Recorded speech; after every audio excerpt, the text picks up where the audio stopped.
my name is Tzvi Lebetkin, the Rabbi from another planet. Please like, share, and subscribe, and ring that little bell. Ring the little bell so you are notified when new videos drop. And this is a video I've been meaning to get to for about a week, maybe 2 weeks. It's a series of three.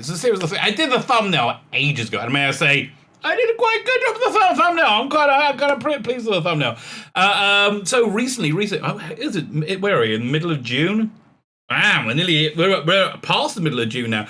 So in the middle of about a month ago, right? A month ago, it was the 25th anniversary of the 1996 Doctor Who telemovie. At the time, we called it Enemy Within, right? That's what Philip Segal told us it was called. And so I've been looking at, I've been pulled this out, which is a trusty copy of Doctor Who magazine from 2003. I think this was just before the revival was announced. The 2005 revival was announced. Doctor Who was pretty much dead at that point. That when the 96 movie fell, it was done. It was toast, right? The Doctor Who was over. But what I've been going through the magazine, because it has different versions of the TV show that this was a pilot for. The Bible for it before it never happened, and it went through many different iterations. So go check out the other video. I'll try and put the links in the video notes if you're interested. Well, I'll try and put the links in the video notes. Go check them out if you're interested. Yeah, that's basically what I'm trying to say. And I've been putting the auditions. I have the audition footage for a few people who auditioned. Not the guy who they wanted, a guy called Harry Gorkum, that Philip Segal and the American officers wanted, who was in, I think, a couple of episodes maybe of Friends or something. He was around Hollywood in the 90s. He would have been okay, but BBC wanted a name actor, so it was like Paul McGann, right from the beginning. But they auditioned a bunch of people. So I had John Sessions. He's going to be on this one. The previous ones I had Paul McGann's in audition, and another one was Tony Slattery, who would have been terrible. Quite frankly, I think would have been absolutely terrible. I think John Sessions probably not that great either. So anyway, we're going to look at what might have been. And maybe we'll find it interesting. I find it interesting, okay? You might not find it interesting, but if you don't find it interesting, I don't really know why you're here. But thank you for showing up anyway. Hit the like button, hit the share button, hit that subscribe button. That was really super helpful. And if you subscribe, make sure you're still subscribed. YouTube does not like you being subscribed to me. They will unsubscribe you like that. Yes, they will, and they do. So you subscribe, make sure you're still subscribed. Comment, let me know what you think. Yeah, because this is something I would like to know what your thoughts are on it. And mostly check out my Indiegogo. 2 awesome graphic novels. And people, I was just saying earlier that people are kind of po-faced about using the language graphic novel. That's what I grew up with. When I was in the early 80s. We called it Dark Knight format. When the first time you had like a spine on a little comic. They call it Prestige format now. But we were there when that sort of stuff was happening. I have no problem calling them graphic novels. So 2 graphic novels. We got biblical Bible stories of atheist creatures, rationalists and rogues, very biblically accurate, but I don't think preachy. And I have to say, as the writer and artist says, I think it's awesome. Very much like those Vertigo books, from the 80s, 90s, Sandman, Swamp Thing, that sort of thing. And then we got The Imperium, a love letter to telefans of the 1960s. That's a James Bond, Doctor Who, Emma Peel, The Black Slab from 2001, and A Monkey in a Spacesuit. This is 105 pages long. I'm getting new pages in, I think. Hopefully in a day or so. Maybe a bit more with a bit of Thunderbirds action. I'm just excited to see it. I'm just excited to see these new pages. Go check it out. When you buy both, you get a ton of extras. You get posters and I would say reasonably erotic cards. If you're a massive nerd. You're a massive English nerd. All this art was by Dominic Racho, and he's fantastic. If I didn't say he's fantastic earlier, I'm saying he's fantastic now. Then we got this, got the other posters, Bohemian and Time and Space. The Eyes Have It. I particularly like this Capaldi one. Was it Great Balls of Fire and Forever Young, Forever Young. I imagined Tom Baker, Fourth Doctor Tom Baker and Sarah Jane traveling forever in the TARDIS, growing old together, just trapped in that moment of wonderfulness forever. Trapped. So there you go. It'll take a minute for it to open up, but there you go. So go check it out. That'd be very nice. Fine, let's look at this this article here. So look at this. There's a that's bit of Paul McGann there from his audition. Zoom in. So again, this is the third iteration. So let's see what. Let me zoom out a bit so I can read it. There you go. Robert De Laurentiis submitted suggestions for a new story outline in a memo on Wednesday, October 1994. So this will be. This will be a good year before they even started scheduling filming. They didn't film it till, I think it was early. I think it was like it was in, was it March, April? No, it was in May. I think they filmed it in like February, March in '96. So there's quite a fair ways out yet. Starting off with the elements of the John Leakey script, which will be that's the previous video. No, I think video number 2. This began with the teaser, opening with the great action suspense run, defining the character of the Doctor, and ending with a cliffhanger that leaves the Doctor in danger of imminent death. Okay, so that sounds pretty good. Following this, Act 1 was set on Gallifrey, establishing the struggle between Barusa and the Master as good versus evil. So again, so this is a complete reboot. Which, I don't know, again, I said this on all these videos I've done on this subject. I would just really like to see an American version of Doctor Who. I really would like to see what it's like. And, like, again, not replacing, well, actually replacing the current version, because the current version's awful. But, yeah, to see a parallel track, I think that'd be Peter Dinklage as the Doctor. Freaking awesome. Love that. It's Nerdrotic's idea. Cliffhanger. The Master would fake the Doctor's death to trigger Barusa's heart attack. The Doctor is in the grip of the Master's forces, but escapes. On his deathbed, Barusa gives a Doctor missing to find his father and return him to power, saving Gallifrey. This seems pretty similar to the Leakey script right now. In Act 2, the Doctor gets back to England to pick up the new Lizzie. I like it to be a heroic entrance, perhaps saving a stray British bulldog, Winston. Oh God, that's Americans trying to imagine English things. It's always bad. It's always bad. Set up potential romance and give her a skill that becomes critical to the detective angle of the story, i.e. finding the father. In Act 3, De Laurentiis offered his second radical suggestion. Instead of going to Egypt, go to America in 1994. Here's your opportunity to contemporize the material and make it feel fresh and hip. Yeah, listen, I did like the romp nature of that second version, which again ripped very much off the the movie that was going to be made before this. Again, go check out. I did a video on that. It's time.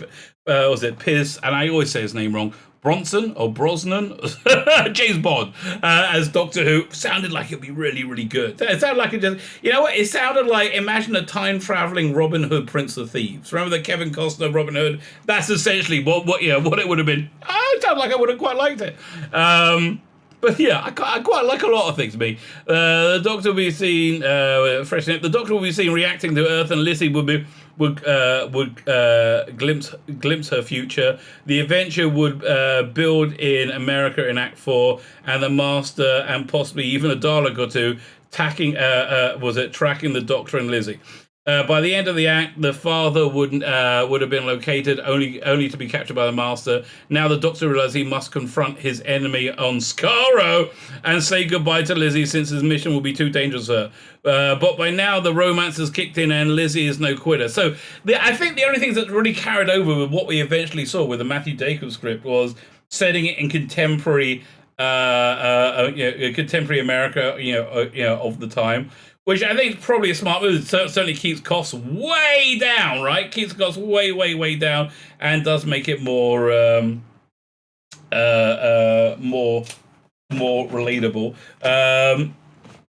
I guess, yeah, more contemporary. I guess is I think the word after. Also, yeah, the vague romance between the Doctor and companion. It's I can't think much else has carried over. But now the romance are kicked in, and Lizzie is no quitter. In Acts 5 and 6, the Doctor goes to Skaro for the final showdown and saves his father. There's a clever fight in which the Doctor uses the Force, The Doctor's use of force is precluded, so he has to outwit his devious brother. Did they say the Master's his brother? The Master escapes with into the Great Time Corridor. In Act 7, the Doctor returns father to Gallifrey, where he assumes the rightful leadership of the Time Lords. This sounds awful, okay? I'm not up for this. This does not sound good, right? This sounds a bit crap.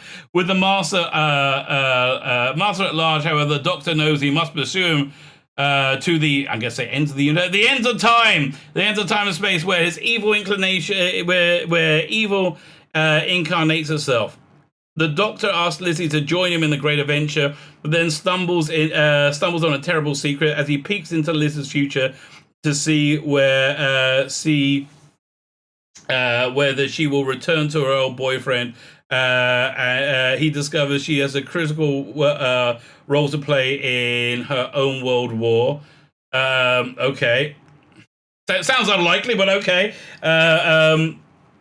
Time that saves thousands of lives, unable to bring himself to violate her destiny, he says goodbye, finally experiencing a kiss. The Doctor and Lizzie part, suspecting they will meet again. The Doctor promises to return to America after the war to pick her up, to collect her. The Doctor enters the TARDIS and readies himself for the next adventure, the series. But as he powers up, he suddenly discovers he's not alone after he turns to find Winston at the side, the loyal sidekick as any man could hope for, man or Doctor could ever want. God, that sounds bad. That's the worst of all the scripts so far. It's absolutely the worst. I'm really glad that didn't get made. A new outline for Doctor Who, ? Was prepared for the as a first draft, dated Friday, October 7th, 1994. In the teaser, the Doctor finds himself on the remote asteroid of Zoa, carrying a dashing scientific adventure. The Doctor and a humble research assistant who have arrived to test the Doctor's theory that the universe is finite. But it is. No, okay, fine, whatever. Finite. A bit scientifically challenged there, maybe. The pair are sucked into a black hole where they discover the Master and several gleaming mechanical legs on top of a frame, later identified as Daleks. Okay, sounds awful. In Act 1, the Master's scheme is revealed, and he'll get the Time Lord to turn their power over to him when they complete and then completes his massive time traveling ship with an army of Daleks in a matter of days. Okay, well, what's it? In Act 1, the Master scheme is revealed. He will get the Time Lords to turn their power over to him and complete his massive time-traveling ship with an army of Daleks in a matter of days. Yeah, I read that right. Okay, it's very bad. The Doctor and his assistant escape and return to Gallifrey to learn that Barusa is dead. And the Master rules. In Act 2, the Doctor uses his father's ship to trace him to Earth 1944. Act 3 had Lizzie and her dog introduced. Okay, the bulldog. God, I hate the bulldog. I mean, it worked in The Boys because it was, God, just a bad idea. I introduced Lizzie's detective work, reveals the Doctor's father was regenerated as a young American soldier, leading an elite group of saboteurs behind enemy lines to assassinate Hitler. After the war, his father was liberated and returned to America. What? Liberated from where? Was he captured? Okay, liberated, returned to America. So the Doctor and Lizzie travel forward to 1946, only to arrive in 1994. Act 4 has Lizzie that's the first Doctor Who-y bit about it. They gets the location wrong. Act 4 has Lizzie starting to fall for the Doctor as they find his father and understand that he is involved in a major project. Okay, major project action. Precluding his return to Gallifrey. In Act 5, the Doctor realizes he must complete his mission against the Daleks himself, but when he and Lizzie return to the TARDIS, the pair find that his father has had a change of heart and is waiting for them to guide them to Skaro. In Act 6, his TARDIS returns to Skaro, where the Doctor, Lizzie, and the father enter the Master's base via an underground passage, only to see the Doctor's real father being led away in chains. What, is there another father? Okay. Right. led away not in chains, then changes into the Master. The group escapes. In Act 7, the Doctor manages to sabotage the Master ship through, although the Master escapes. I wonder who they would have got to play the Master. Maybe Eric Roberts. Maybe Eric Roberts. I liked Eric Roberts as Master. Okay, and in Act 8 manages to sabotage the Master ship.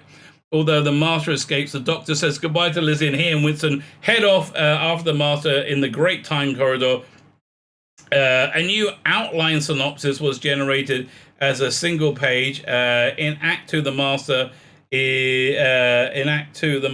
now has the Doctor jailed for treason in London, and Lizzie helps him escape. In Act 3, in the tag, the father returns to. What's in the tag? I don't know. I have no idea what that is. The father returns to America to complete his destiny, while the Doctor turns the sash of Rassilon over to Barusa's wife, and he leaves Lizzie to become a World War heroine. Okay. Well, this is actually getting worse. This is getting still better than Doctor Who as it is now, but that's really not really saying much now, is it? A second draft outline for Doctor Who was dated Wednesday. Was it dated Wednesday when? Wednesday, 12th of October, 1994. Act 1 was fleshed out far more there, and at the start of Act 2, the Master declares the Doctor guilty of treason, making him the most wanted man in the universe. The Doctor meets. This is just cliche. Oh, how can I put more crappy cliches into this? Oh boy, this is really bad. The most wanted man in the universe. The Doctor meets Lizzie because he needs details from Army intelligence, and the Master impersonates a British officer to have him arrested. In Act 3, the Doctor and Lizzie head for America in May 1948, but they arrive in 1995. Taking a long time to write, obviously. In Act 4, the Master pursues them. It ends up behind them in time. The whole father thing is just not working in the script. It's much better in the last version, where he was like somebody they were searching for. It was like a quest. The father is now revealed to have been an academic and a demonstrator against nuclear energy on Earth, but the Doctor learns that he has died. In Act 5, he then shows the father is still alive and is reunited with the Doctor. The fake father now admitted that the Master was the Doctor's older brother at the end of Act 5. Okay, going thick and fast. On March 17th of October, De Laurentiis delivered a third draft outline for Doctor Who, ? The London 1944 material was developed more with the Doctor, so the Doctor proved this story to Lizzie by showing her the TARDIS, and Lizzie finds the... next page. Lizzie finds the dead body of the officer the Master impersonating. Act 5 indicates that the father now has a new life and family in 1995, and the Doctor sees the father's granddaughter. That's got a nice touch. In this version, Act 6 ends with the Master claiming to have killed the Doctor's real father. By the way, let's have a quick look at this Daryl Joyce illustration of just more bad ideas for Daleks, really. Ralston Davis so knew what he was doing with the Daleks. I mean, at least I recognize these as Daleks, sort of. But yeah, not so good. Act 7 expanded the notion that the Master needed the Doctor back on Skaro to complete his warship, and he tries to tempt the Doctor to join him by offering the opportunity for a scientific discovery. The full draft outline was prepared on Friday, October 20. Blimey, he's knocking these out, isn't he? For a full draft in 2 weeks? October 1984. The teaser is now set on the exotic landscape, in an exotic alien landscape. Act 2, the Doctor cloaks his TARDIS. Oh, that's probably another holdover to the TV movie we got, where they called it a cloaking device, a chameleon circuit, which I thought was a clever idea. I like that.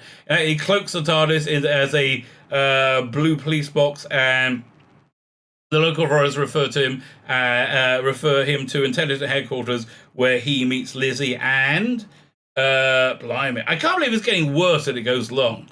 where he meets Lizzie and Winston. Act 3 had the TARDIS crash land in mid-1995 at a terrifying moment in history. The earthquake of January 1994 was suggested.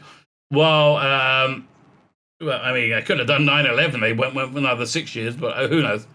I guess even though it's a TV show about time travel, they couldn't actually look into the future. That would have been helpful for this, though, wouldn't it? Well, Act 5 removed all material about the father's new family on Earth. This whole thing about the father thing just isn't working in the script. The first script covering the teaser and part of Act 1 was dated Friday, October 28th. This, like all subsequent scripts, was entitled Doctor Who? ? The teaser was set in 52-57. The Doctor introduced as a dashing figure, part cosmologist, part cosmologist adventure, full-time seeker of truth, dressed in a dazzling array of mismatched clothing, hair tousled, and eyes dancing at the prospects of impending discovery. I guess that sounds a bit Paul McGann. I can see him doing that. The Doctor's assistant is a heavy-set man called Sherman, and the Daleks are described as giant guards, humanoid killing machines. Ooh, bad. The Doctor escapes from... this should have been the last version. Why is this the first version? Maybe... Is this the first version? I think this might be... Oh, no, this carries on from the Leakley script, doesn't it? Let's look at it. It said... Let's go look over here. Starting off with elements in the Leakley script. Okay, fine. So this comes after that. This is a real misfire. Sherman, human, yeah, this is really bad. The Doctor escapes from them. I mean, like Darryl Joyce's Daleks are way better. The Sherman and the Daleks are giant human guard killing machines. The Doctor escapes from the Master's compound by one method, while Sherman goes underground and runs into the alien rodents, Vox eels, which kill him. Okay, I don't understand why they got Sherman there to start with. It doesn't see what he's adding to the script. A first draft was completed on Saturday, December 17th, 1994. Okay, one second. I'm going to look up when was these other versions. Because this really feels like a retrograde step. Okay, I forgot I had the magazine like right next to me. So the movie was 93 to 94. So that was the next one. Looking through it. The Dark Dimension, that's 93. Where is it? That's a 95. Oh, no, it's over in this bit, I think. No. I should really show I'm flicking through the magazine. Okay, so this one, The Chronicles of Doctor Who, what date do they have here? March 21st. This is the Leakley. March 21st, what year? So this is from March 94, right? That the first version of March 94. And then the second version, July 94. Okay, this is December 94. This is the latest one, and it's really bad. How they go from this to the Matthew Jacobs one? I'm really intrigued. I might have to do another video to work if I work that out. First one was completed on September 17th, 1984. The teaser was now set on January 1st, 2395, because that makes a big difference. And the Daleks inhabited platinum ally exoskeletons. The Dime Barusa gives the Doctor a clue to his father's location, a silver button from an army uniform. Yeah, so he took that from the Leakley script, I think. Or was it from the movie? I think that's from the movie. The last destination of which didn't get made, of the father's TARDIS is now London, March 6, 1944, and the Lizzie character was renamed WAC Jane MacDonald. The Doctor, the Master's cohort, the Castellan arrives by TARDIS with two Daleks in disguise, themselves as military police. Oh, I hate it. Oh, no. Don't describe yourself as disguise yourself as military police. It is also the fact that the father's records exist reveal that he is only 25 years old. That makes Jane suspicious of the Doctor, and the Master moves into the... What's he move into? Moves into the guise of Jane Superior, Captain Sanders. Okay. Fine. In Act 3, Jane tricks the Master into revealing his identity and helps the Doctor escape with the Daleks, chasing them to the TARDIS. In Act 4, the TARDIS lands in San Francisco. Okay, finally found something to connect it to the 96 movie. On September 29th, 1995. Okay, weird date. A series of articles by Dr. John Smith, the father's alias, leads the Doctor and Jane. How could he not know where he is? He's like got a paper trail everywhere. Like, oh, he's lost in time. No, just go and look at the bloody records of university records. The Dr. John Smith, the father's alias, leads the Doctor and Jane to the University of California and Professor Ann Baker, who knew Dr. Smith. The Doctor and Jane are trapped by Daleks in disguised as cops. Hate it. Hate that completely.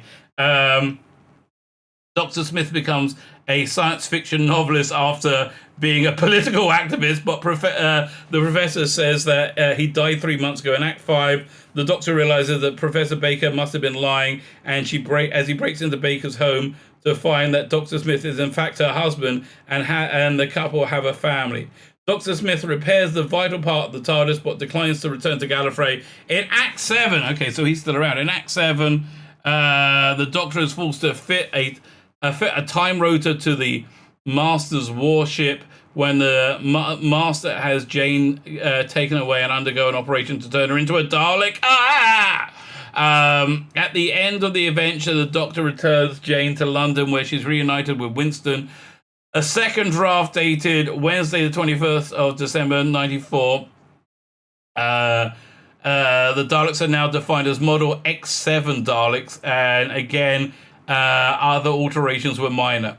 The last version was dated February 3rd, 1995, as noted simply as draft. In this number, the Doctor is a legendary cosmologist, philosopher, and explorer. The Doctor, surprisingly young, late 20s, handsome in a rebellious way, long hair, framing face accented with several days of stubble. His assistant is now a pumpkin-shaped alien called Gorg. Oh, God! What's better, that or Sherman? I don't know, replacing Sherman. The Master's metallic servants have been named Xenons as opposed to Daleks. Well, that's better, I guess.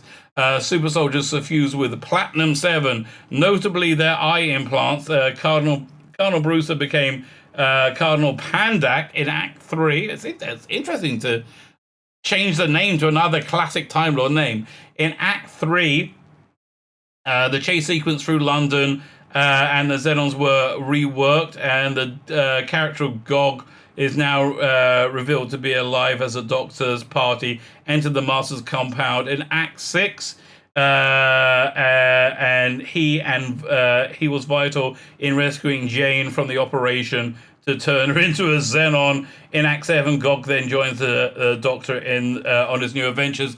Thank God that didn't happen. So I guess I got to do some more reading to find out how that went from that to the TV movie, which was so much better in every way, shape, or form. How much did he get paid to write that? Because tell you, I think he overcharged them. So I might be doing another one of these videos. I'll do a bit more research. Well, now I think we'll end with the John Sessions audition tape for Doctor Who, the movie, which fortunately was nothing like this. Fortunately, they went back to the leak script, which was far superior to this. My name's Tzvi Lebetkin, the Rabbi from another planet. Please like, share, and subscribe, and ring the little bell. Ring that little bell so you're notified when new videos drop. Very well, thanks. Sorry we're keeping people... No, that. So, you seem to be quite an expert on military history.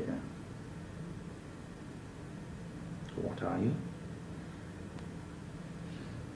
I am the Doctor. A doctor of what? Not a doctor. I am the Doctor. The definite article, you might say. And what are you a doctor of? Oh, a great many things. Temporal engineering, metaphysics, archaeology, history, quantum mechanics, astronomy, medicine, the things one must know. quantum mechanics.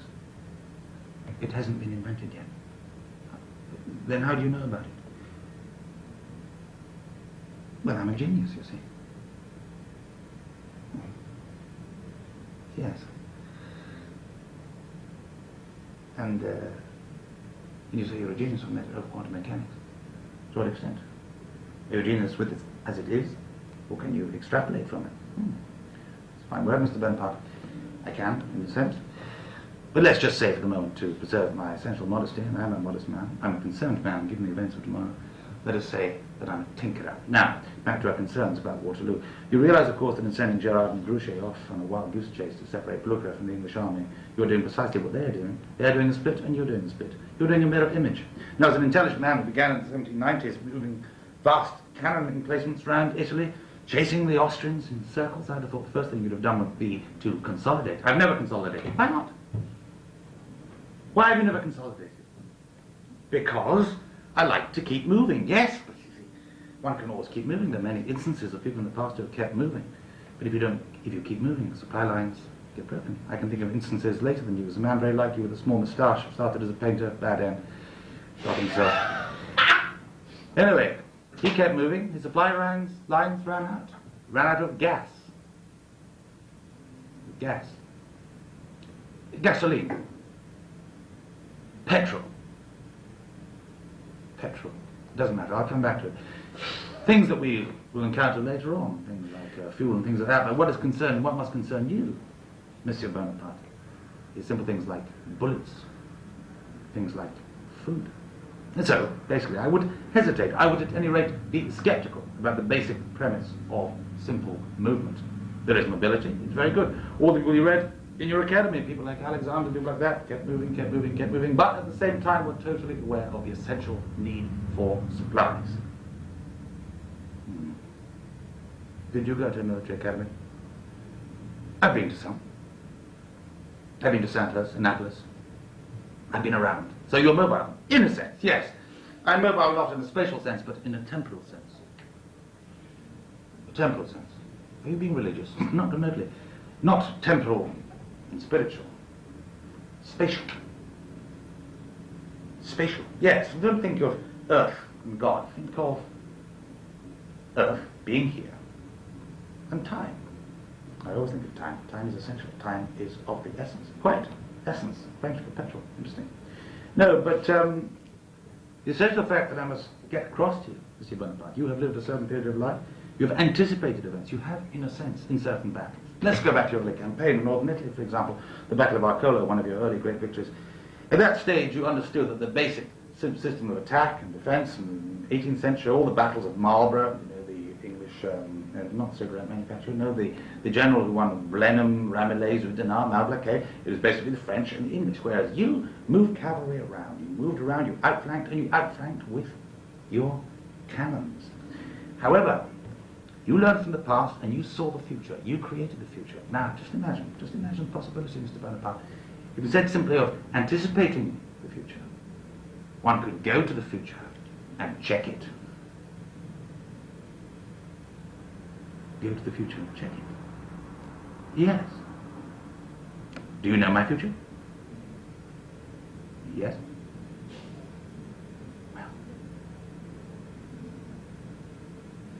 It gets a bit sedentary. What, I sit?